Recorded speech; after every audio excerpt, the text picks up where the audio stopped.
Bonjour, merci de nous avoir rejoints dans Fil Éco. Comme chaque semaine, on revient sur l'actualité économique locale et on commence avec les titres. Une taxe de séjour pouvant aller jusqu'à 8 €. La nouvelle mesure du Parlement inquiète les professionnels du tourisme, d'autant qu'une taxe additionnelle de 2 € est prévue en Île-de-France. Nous étions ce mardi à l'Assemblée générale de la Maison de l'Entreprise, l'occasion de tirer le bilan sur cette année et les projets à venir. Et pour beaucoup d'étudiants, les vacances ont commencé. Pourtant, il faut déjà penser au logement pour la rentrée. Quels sont les bons plans? Réponse dans notre dossier de la semaine. Nous retrouverons également Daniel Taravella. Bonsoir. Bonsoir. Vous êtes le président départemental de la Fédération française du bâtiment. Vous organisiez vendredi dernier votre assemblée générale.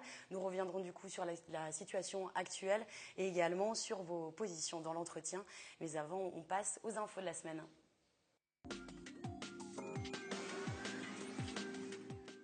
Coup dur pour les professionnels de l'hôtellerie. Le Parlement a voté une hausse considérable de la taxe de séjour. Les communes reconnues comme stations de tourisme pourraient quintupler cette taxe dès la rentrée. Mathilde Capberne et Yolène Thorez.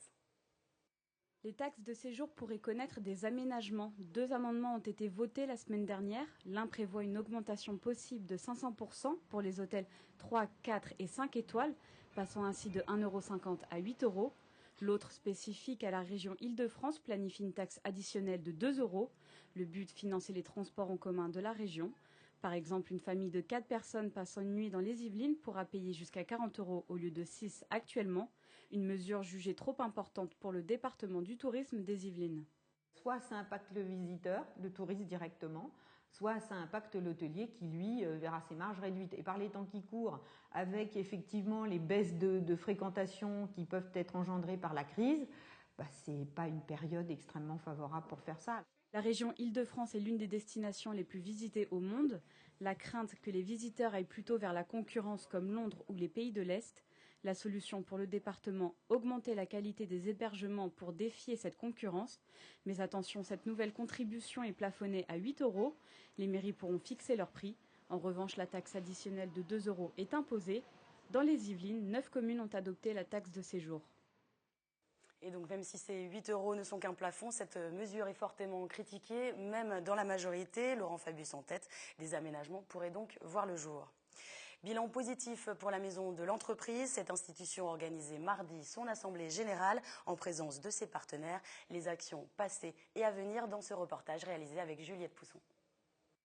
La Maison de l'Entreprise a dressé son bilan hier en compagnie de ses partenaires. Cet outil, créé par la communauté d'agglomération, contribue au développement économique du territoire. Parmi leurs actions, des rendez-vous avec des créateurs, des permanences d'experts, des visites d'entreprises, mais surtout un accompagnement des porteurs de projets. Sur l'année 2013-2014, la Maison de l'Entreprise a accompagné 720 projets, soit 3700 heures de conseil. Elle a ainsi permis la création de 300 entreprises. Avec ses partenaires, les acteurs économiques publics et privés du territoire, elle cherche à aller encore plus loin. L'association Delta Sky a par exemple proposé de créer un incubateur. Il ne faut pas que Paris aspire tout. Il faut aussi que les autres territoires puissent avoir leur propre incubateur. Alors, sans concurrence, mais en complémentarité. Dès qu'il y a des projets un peu plus industriels, il faut aller mettre ces entreprises au plus près des industriels qui vont être leurs clients. Donc, des incubateurs dans des territoires de première ou seconde couronne parisienne sont idéalement placés pour ça. Car l'accent sera porté l'année prochaine sur l'innovation. Et notamment pour favoriser l'emploi, on a tout intérêt, nous, en tant qu'appui collectivité, appui public, à favoriser la création, on va dire à haut niveau, pour ensuite décliner des emplois qui pourraient se développer sur le territoire. Donc ça, c'est une première démarche. Et puis on a beaucoup parlé aussi des entreprises en difficulté. Pour cela, la plateforme Initiative a mis en place des prêts conjoncturels. D'autres projets sont à l'étude. Le possible élargissement de la communauté d'agglomération de Saint-Quentin en Yvelines pourrait également redessiner le champ d'intervention de la Maison de l'Entreprise. Est envisagée l'intégration de Maurepas et Coignères d'un côté et Plaisir, Villepreux et Les Clés-sous-Bois de l'autre. Décision prise en janvier 2015. Au Solar Décathlon de Versailles, on ne construit pas que des habitations, on y fait aussi du business. Près de 80 entreprises se sont retrouvées au stand de la Chambre de commerce et d'industrie. L'occasion de parler affaires et technologies de demain. Des images de Juliette Pousson. Le Solar Décathlon, une compétition internationale où s'affrontent des dizaines d'étudiants. Le but, construire un habitat utilisant le soleil comme seule source d'énergie. Mais ce 2 juillet, on y rencontrait pas que les compétiteurs. Près de 80 dirigeants d'entreprises ont participé à une journée d'affaires. Des rencontres individuelles pour présenter ses produits et ses services et faire du business. Un lieu pas si atypique car toutes les entreprises présentes travaillent autour des nouvelles technologies et de la ville du futur. Comme par exemple ce drôle de masque. Je vous présente le Dolphin, qui est le premier objet communicant sous-marin. C'est une console qui est équipée d'un tablette PC, une caméra haute définition, du Wi-Fi, du GPS. Et l'objectif, c'est d'apporter les loisirs numériques en mer, notamment pour la randonnée palmée ou la plongée sous-marine. Pour développer son produit en un temps réduit, il souhaite favoriser les entreprises locales. C'est très pratique de se rendre compte que dans les Yvelines, il y a toutes des compétences liées à des développements innovants, que ce soit au niveau logiciel, marketing ou voire production de produits industriels. Face à lui, Olivier Clavé peut être un futur partenaire. Sa société d'informatique pourrait lui créer un logiciel embarqué en réalité augmentée. Toute la journée, les entrepreneurs ont enchaîné les rendez-vous, un événement mis en place par la Chambre de commerce et d'industrie des Yvelines pour répondre à une demande forte. Vous pouvez être voisin de paliers ou voisin d'immeubles et ne jamais avoir de discussion off the office et ne jamais voir émerger des idées intéressantes et vous retrouver ici et précisément dans un cadre particulier, pouvoir voir émerger des idées, du business. Donc je pense que c'est comme ça que ça marche. L'année prochaine, les prochains Smart Days auront pour thème l'économie circulaire. Le Solar Décathlon, quant à lui, se terminera le 14 juillet.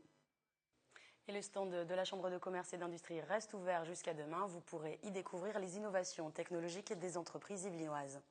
Un autre rendez-vous d'affaires à Paris-Saclay cette fois. Aujourd'hui, 10 entreprises sélectionnées ont pu dévoiler leurs projets et trouver des financeurs lors du Paris-Saclay Invest. Parmi elles, une plateforme de vente de vêtements en ligne, par exemple, avec possibilité d'essayage en 3D, ou encore la console subaquatique Dolphin que nous venons de voir dans le précédent reportage. Une crèche privée était inaugurée ce mardi à Saint-Cyr, un moyen de combler le manque de places d'accueil pour les tout-petits et l'occasion pour nous de faire le point sur l'essor du privé dans ce secteur de la petite enfance. Des images de Juliette Pousson. En France, on estime qu'il manque aujourd'hui de 300 à 500 000 places d'accueil pour les enfants de moins de 3 ans. Face à cette pénurie, les entreprises de crèches privées se développent rapidement, un marché qui a progressé de 33% par an de 2010 à 2013. Les crèches publiques restent encore largement majoritaires, mais les fonds manquent. Exemple à Saint-Cyr, où le maire inaugurait mardi la crèche Les Mini-Pousses.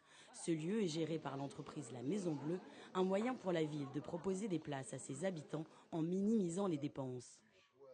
Pour la ville, effectivement, c'est beaucoup moins cher puisque la ville ne paye pas la construction, c'est la Maison Bleue qui paye la construction et qu'au bout du contrat, qui est un contrat assez long naturellement, la ville récupère le bien.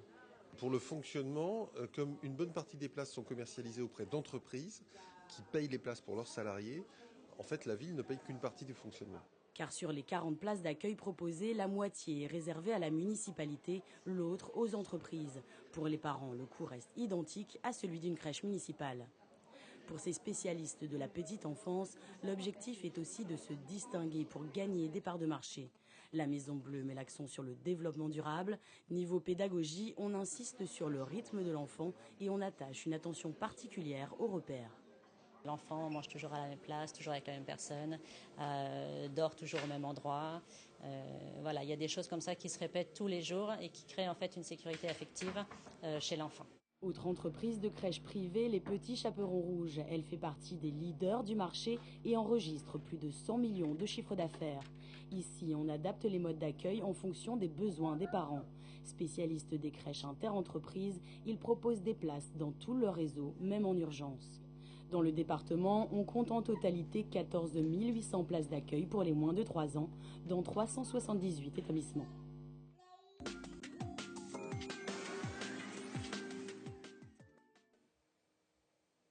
Et pour cet entretien, nous recevons Daniel Taravella. Bonsoir. Bonsoir. Vous êtes le président départemental de la Fédération française du bâtiment. On vous l'indiquait en introduction, vous organisiez votre assemblée générale vendredi dernier. C'est donc l'occasion pour nous de faire le point sur le secteur du bâtiment. Donc tout d'abord, un mot sur la situation du marché. On estime que 30% des entreprises du secteur éprouvent des difficultés de trésorerie en France. Finalement, tout n'est pas rose.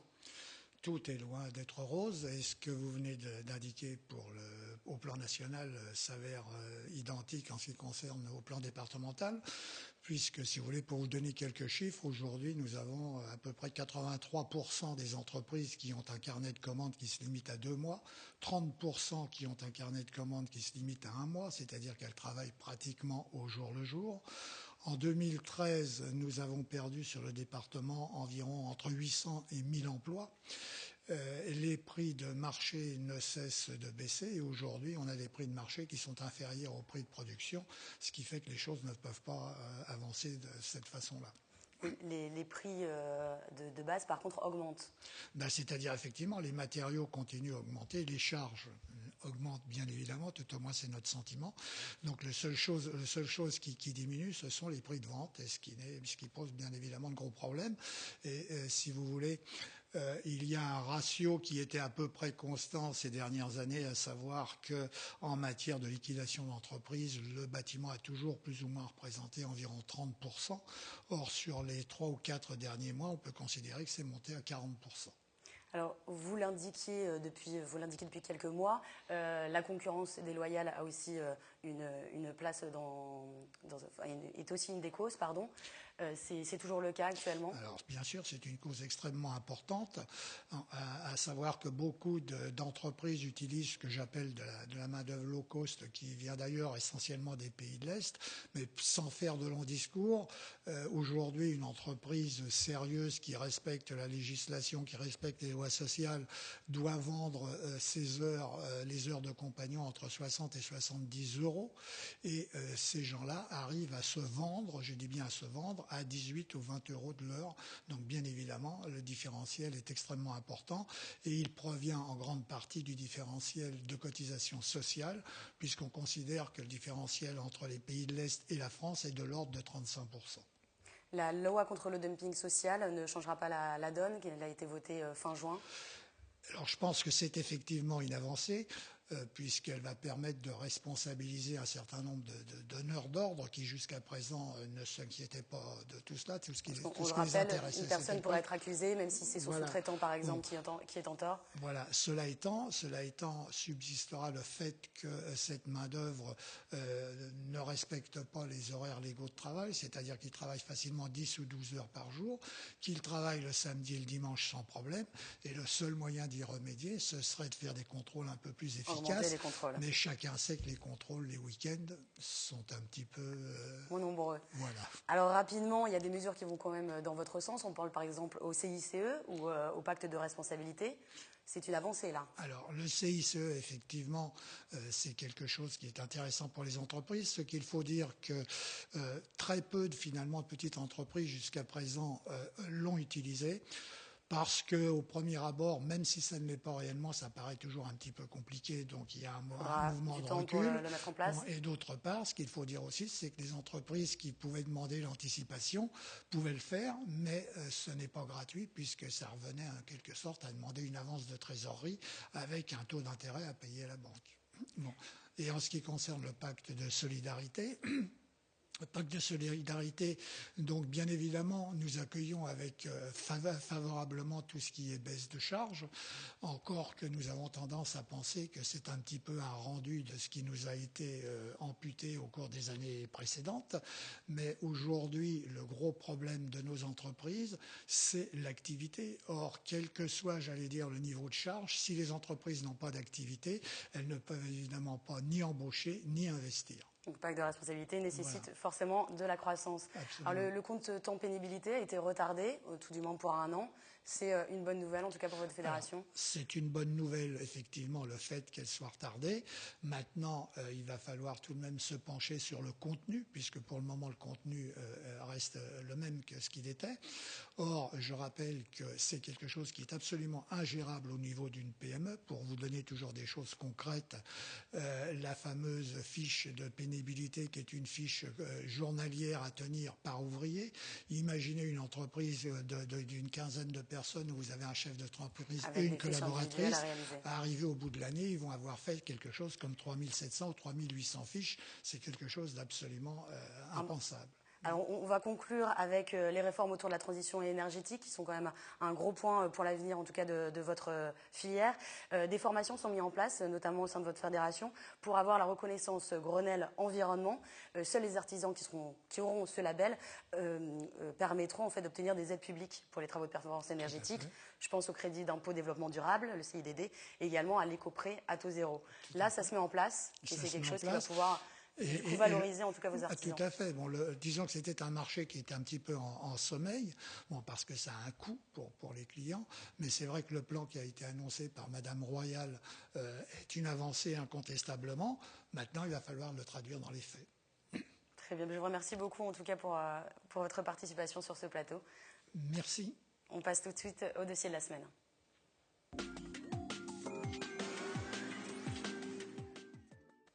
À peine les examens terminés, les milliers d'étudiants yvelinois partent à la recherche de leur logement pour la rentrée, une étape dans laquelle il n'est pas toujours évident de s'y retrouver. Nous avons rencontré certains acteurs du département qui permettent de faciliter les démarches, ainsi que des étudiants qui reviennent sur leur expérience.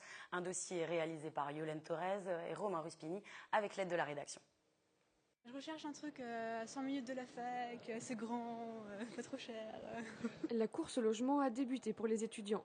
En première année de médecine, Agnès profite de ce forum organisé par l'université de Versailles-Saint-Quentin en Yvelines pour tenter de trouver son bonheur. Un studio aux alentours de 400 € dans une résidence universitaire. J'ai pas vraiment eu la possibilité de faire des recherches super tôt vu que je devais travailler. Et mes parents, ils avaient pas non plus beaucoup de disponibilité, donc je me suis pris assez tard au final. Et j'avais pas non plus des explications super claires sur internet, tout ça.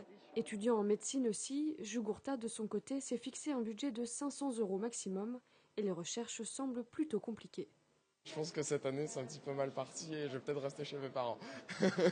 Il y a l'APL qui prend à peu près 250 €, mais derrière si un loyer fait 500 €, il reste 250 à payer derrière, quoi. Pour payer ces 250 € restants, un petit job en complément lui semble la meilleure solution.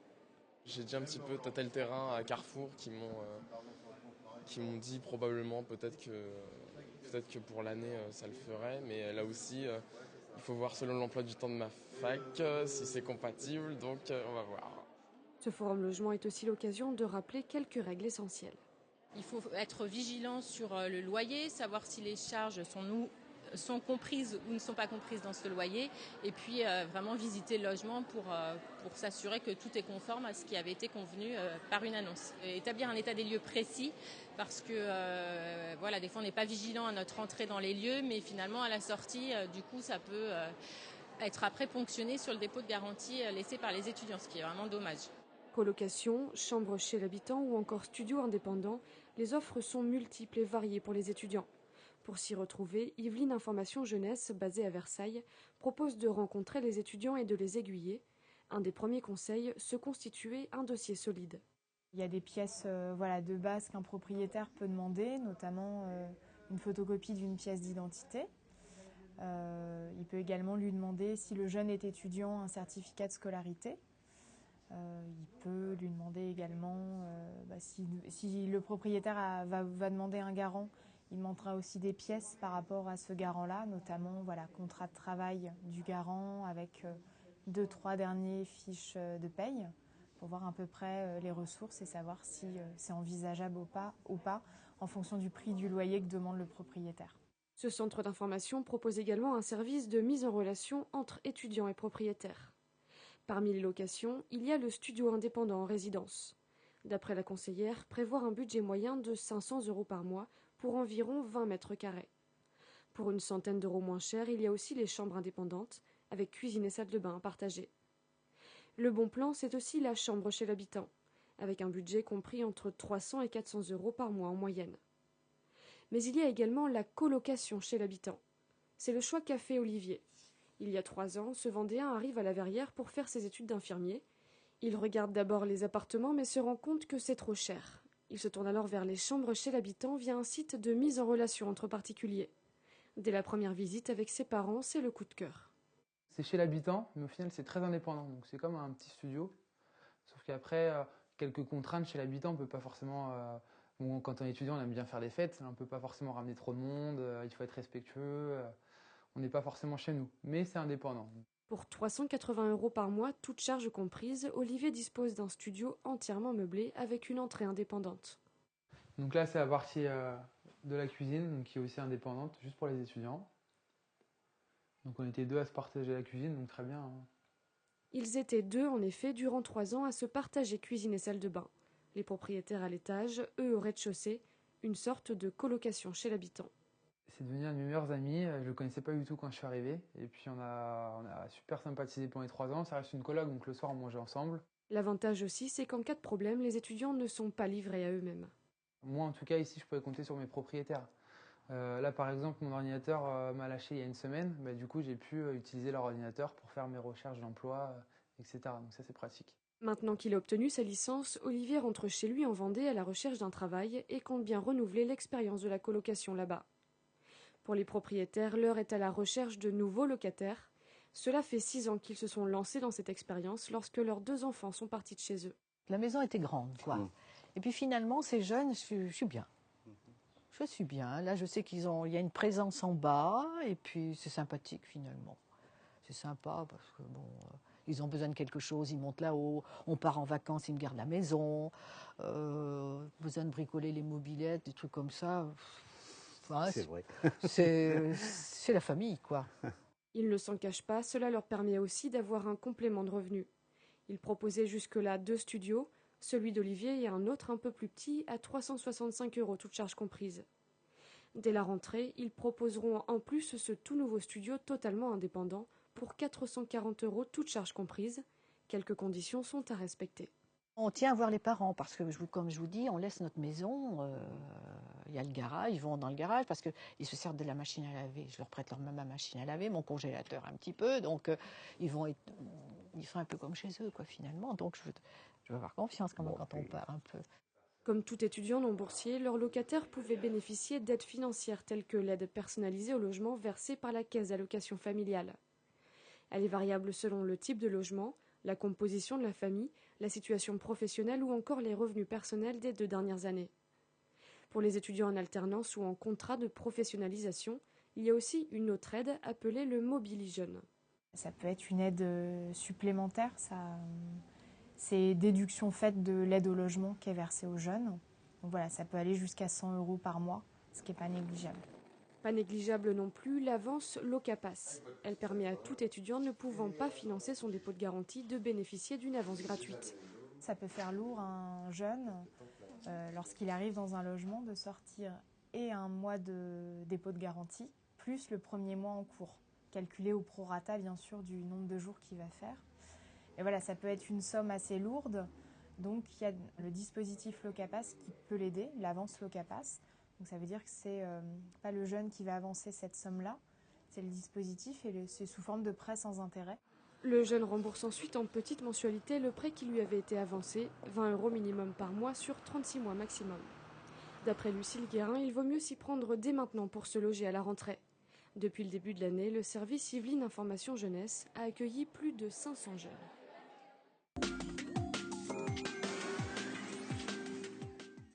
Créer son entreprise n'est pas une chose facile. Comment s'y prendre? Où chercher les financements? Quelles démarches effectuer pour aider les porteurs de projets? La Chambre de commerce et d'industrie des Yvelines organise régulièrement des stages de formation. La prochaine session aura lieu du 7 au 11 juillet à Versailles. Il s'agit d'une formation payante, mais vous pouvez utiliser votre droit individuel à la formation, le fameux DIF, renseignements et inscriptions sur l'écran qui vient de s'éteindre. Je vous remercie en tout cas de nous avoir suivis. Je vous donne rendez-vous la semaine prochaine et très bonne soirée à vous.